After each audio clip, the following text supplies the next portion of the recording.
Hey BIM students, this is Mr. Colbert. We're going to be working with lesson 7.34 in the spreadsheet section of our book. We're going to be working with Microsoft Excel for this. First thing we're going to do is open Excel. You can use a desktop icon if you've got that desktop shortcut. If you've got that, you can go through your start menu to find Excel. But my favorite thing is to simply type in the search bar and find Excel that way. We're going to pull up a blank workbook like so. We'll see our grid down here, our ribbons up here. We're going to use the default font and size for the spreadsheet in Excel, this version. That's going to be Calibri 11 point.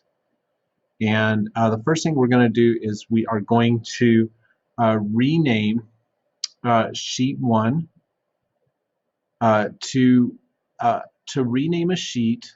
You just simply double click on the sheet tab and give it its new name, and so that is going to be detail.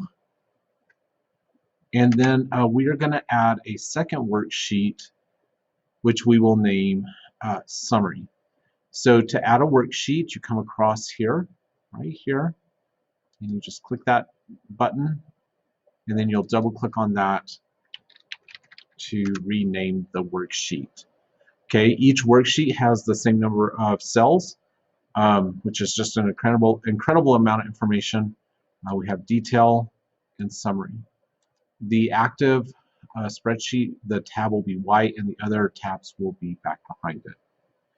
So we are going to save this as shoes. Remember, we're saving on a network drive, the H drive. So do H:\/ and then give the file name shoes. So we have one worksheet or workbook open, shoes, and then inside that workbook we have two worksheets. The first one being detail and the second being summary. So what we're going to do now is we're going to go to the detail section and we are going to type the data that is in 734A. So 734A, let me find that.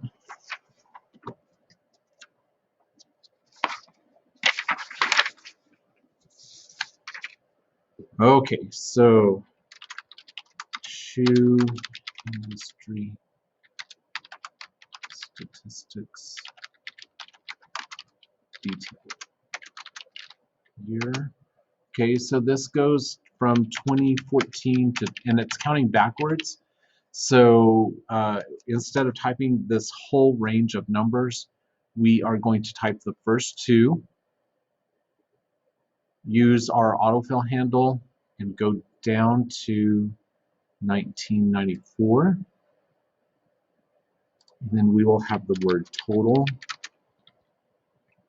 and then underneath that, student name. Okay, store sales in billions.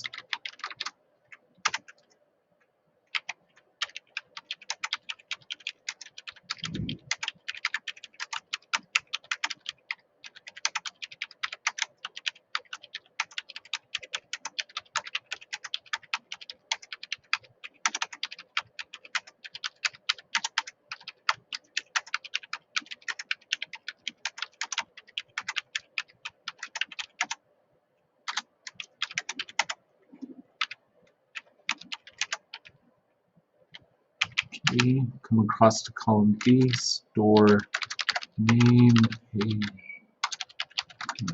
shoe source, Foot Locker, the Brown Shoe Company.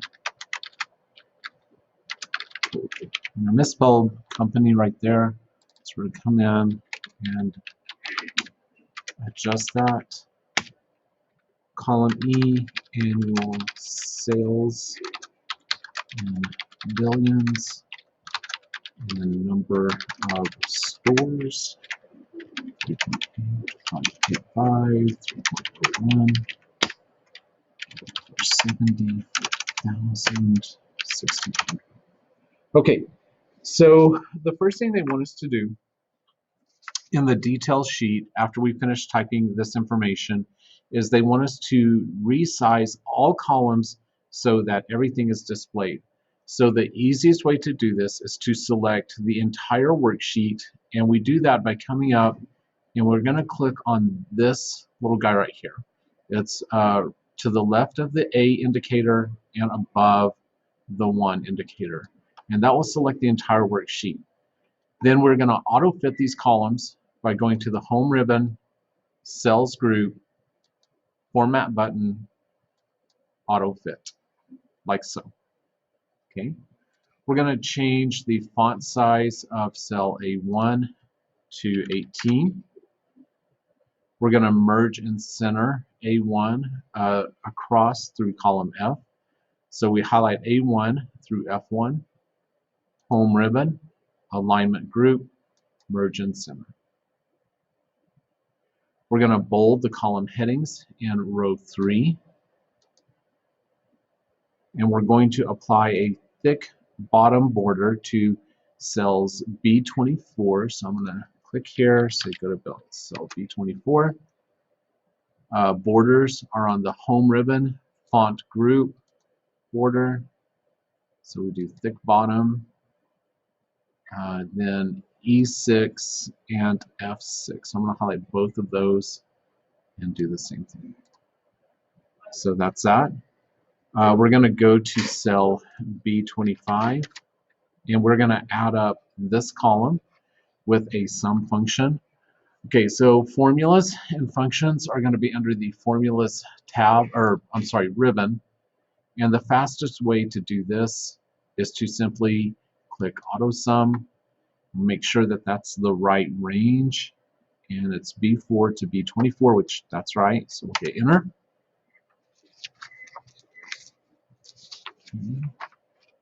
Go to the next page.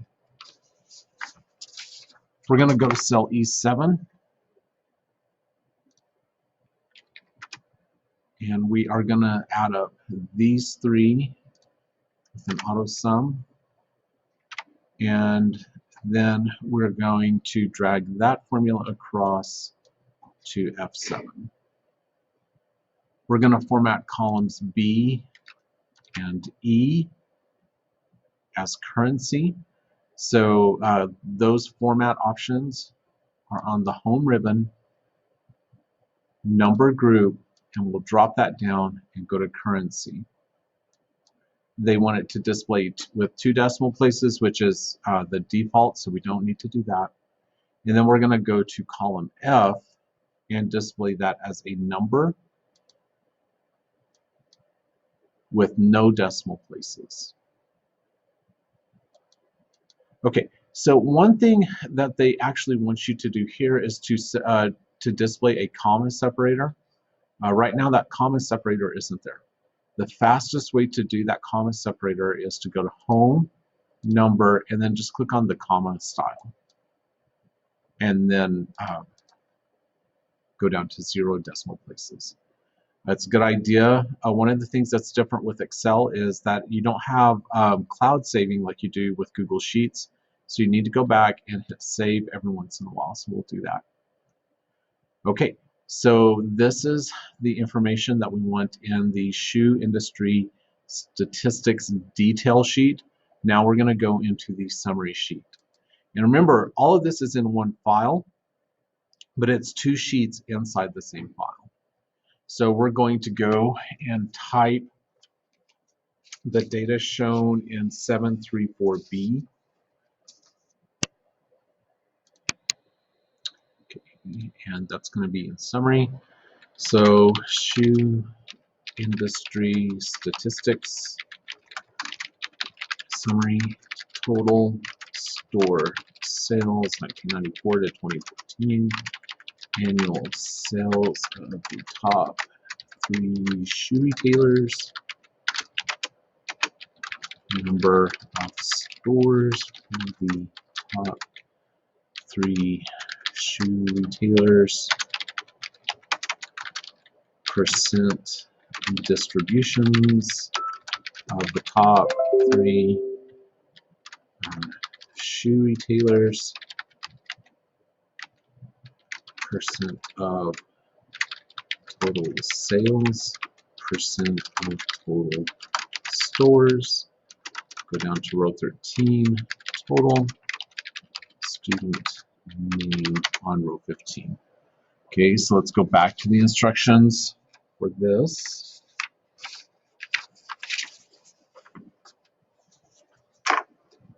Okay, the first thing is to resize all columns. So we're going to click that indicator, the select all indicator. By the way, you can also do Control A. We'll do the same thing. Home, cells, format, autofit. Okay, so nothing is truncated now. We're good to go. We're going to merge and center cell A1 across through column C. And we're going to bold the headings in A1, A5, A7, A9, and A13. So the way that I did that non-adjacent selection is to click the first one, then hold down the Control key and select the remaining ones. And we want to bold that. We want, let's see, row 9 to be underlined. And we are going to right align cells B9 and C9. So those are going to be right aligned. And we will apply a thick bottom border to B12 and C12, like so. All right, now we get to the beyond formatting, to the part that is interesting. Okay, so we're going to go to cell. We're still in the summary.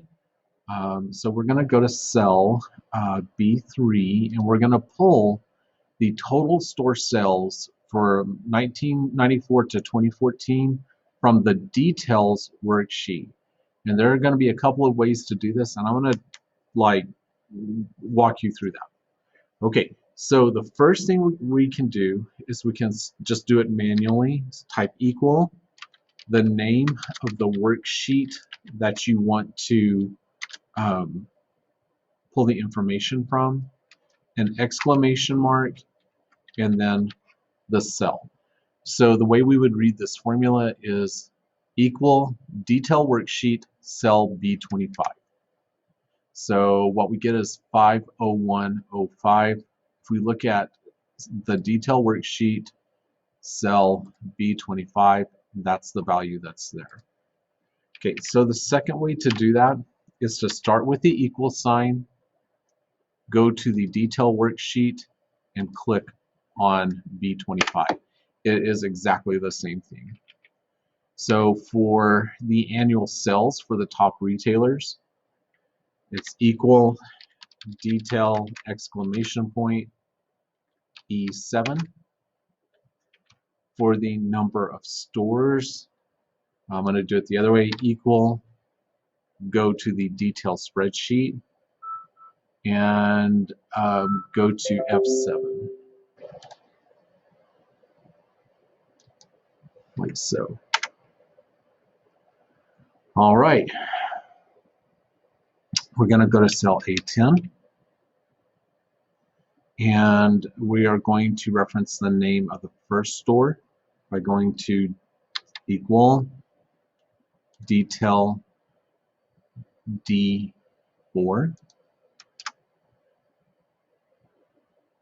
Oh, wait, I think I might be in the wrong. So, E7. Yeah, I'm sorry, I put that in the wrong cell. This should be an A10. Equal detail D4.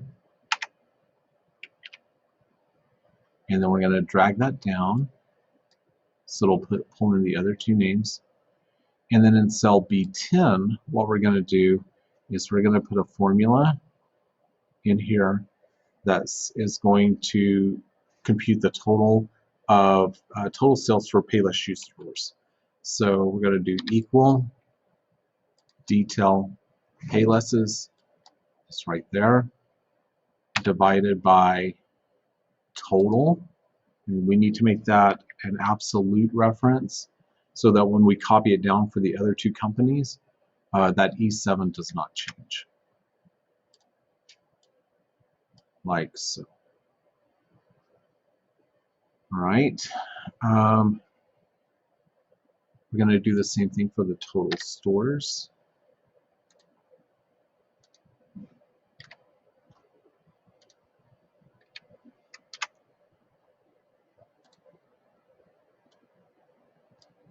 And it looks like when we copied it down, we lost that formatting. So I'm going to reapply that bottom border.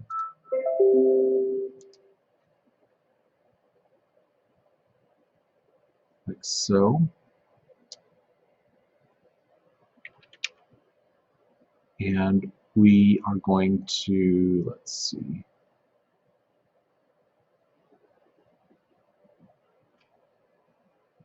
Find the sum right there. And drag that across. Like so.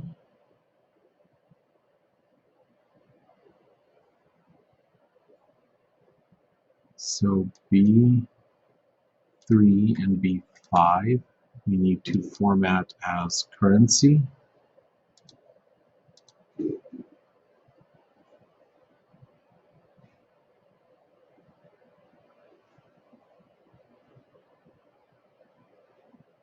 B7 needs to be a number with 0 decimal places. B10 through C13 need to be a percentage with 0 decimal places. And that's that. We are going to set this so that it will print. Okay, so they want the following changes to be applied to both the detail and the summary worksheets. So we're going to select both of these worksheets at the same time. So we're in summary. I'm going to hold my control key down and select both what do you call it? Both tabs. So now anything that we do in one is going to be applied to both of them. So this will save you from having to do it all in one and then go back and do everything again. So we are going to go to page layout, custom margins, and center on the page. We want the grid lines to print. We're going to go to landscape orientation, and we are going to set that so that it will scale to one page. Okay. One of the things you might want to do is flip into formula view, and then you can see all the formulas.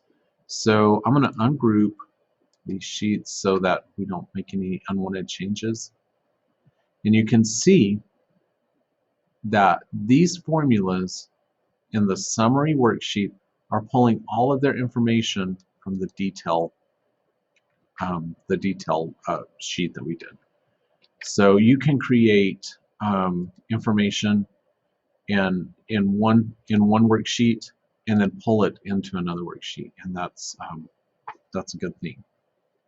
Okay, so that's it for this assignment. That's lesson 734 in Microsoft Excel. Holler if you have questions. Thanks.